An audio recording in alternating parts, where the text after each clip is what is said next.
ओम नमो भगवते वासुदेवाय नमः। मित्रों आज हम जानेंगे गीता के 7वें अध्याय का महात्म्य। श्री नारायण जी बोले, हे लक्ष्मी, अब 7वें अध्याय का महात्म्य सुनो। एक पाटलिपुत्र नामक नगर था जिसमें शंकुकर्ण नामक एक वैश्य रहता था।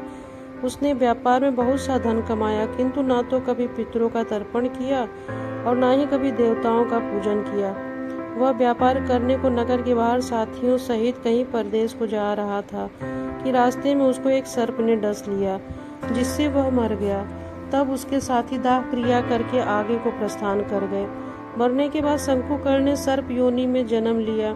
उधर बहुत समय के बाद जब शंकुकर्ण के साथी व्यापार करने के बाद नगर को लौट रहे थे, उसके पुत्र ने पूछा, मेरा पिता शंकुकर्ण कहाँ है? तब व्यापारियों ने कहा, तेरे पिता को रास्ते में जाते समय सर्प ने डस लिया है, सो वह मर गया। अब वह यह पदार्थ तेरे पिता का है, तो सो तू उसको ले ले। पुत्र ने कहा, जिस सर्प ने मेरे पिता को काटा है मैं उसको मारूंगा। उसने व्यापारियों से कहा, चलो वह ठौर मुझे बताओ जहाँ मेरा पिता शंकुकर्ण मरा है। व्यापारियों ने उसे वहाँ ले जाकर खड़ा किया। देखा तो वहाँ एक बाम्बी है, जिसे वह कुदाली से खोदने लगा। जब छेद बड़ा हुआ तो वहाँ से एक सर्प निकला। सर्प बोला, तू कौन है? मेरा घर क्यों खोदता है? उस बालक ने कहा, मैं शंकुकर्ण का पुत्र हूँ। जिस सर्प ने मेरे पिता को डसा है मैं उसको मारूंगा। तब उस सर्प ने कहा, हे पुत्र, मैं ही तेरा पिता हूँ। तू मुझे इस अधम देह से छुड़ा और मुझे मत मार। यह मेरा पूर्व जन्म का कर्म था, सो मैंने भोगा। तब पुत्र ने कहा, हे पिता, कोई यत्न बताओ जिससे तुम्हारा उद्धार हो।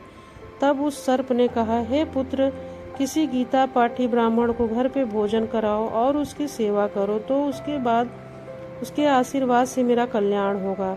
तब उस बालक ने अपने घर पर नगर में जितने भी श्री गीता जी का पाठ करने वाले ब्राह्मण थे उन सबको बुलाकर गीता के 7वें अध्याय का पाठ कराया और भोजन करवाया। तब उस ब्राह्मण ने आशीर्वाद दिया। तत्काल ही वह अधम देह से छूटकर देवदेही पाकर विमान में बैठकर आकाश मार्ग को जाता हुआ अपने पुत्र को धन्य धन्य कहता हुआ वैकुंठ धाम को गया। तो मित्रों, शंकुकर्ण की तरह यदि आज हम भी अगर गीता का पाठ सुनते हैं, सुनाते हैं या किसी वेद पाठी ब्राह्मण से कराते हैं, तो हमारे पितरों को भी इसी तरीके से मुक्ति मिल सकती है, उन्हें भी मोक्ष प्राप्त हो सकता है। वह हमें आशीर्वाद भी दे सकते हैं, अपने कुल के विकास के लिए वो आशीर्वाद देंगे। इसीलिए हमें गीता के 7वें पाठ का अध्याय जरूर श्रवण करना चाहिए मित्रों। इससे स्वयं का भी पाप नष्ट होता है, आने वाली हमारी पीढ़ियां भी सुधर जाती हैं, घर में सुख शांति सौभाग्य की वृद्धि होती है। इससे हमें यही सीख मिलती है कि मित्रों, हमें भी इसे अवश्य सुनना चाहिए। ओम नमो भगवते।